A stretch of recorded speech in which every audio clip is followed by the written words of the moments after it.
Alright guys, I want to show you how to make some hot honey dipping sauce. I have here 1 cup of honey, and I'm going to add some, if I can open it. I have here some Valentino hot sauce.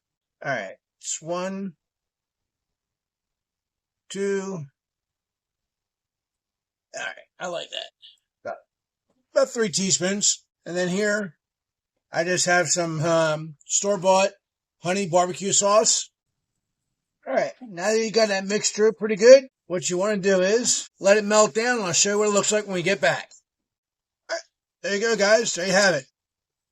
Some spicy honey barbecue sauce, or hot honey barbecue sauce.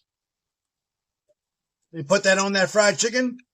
I'll leave a link in the description below in the video where you can find it for the fried chicken. You can make this recipe up. Alright, till next time, God bless and happy eats.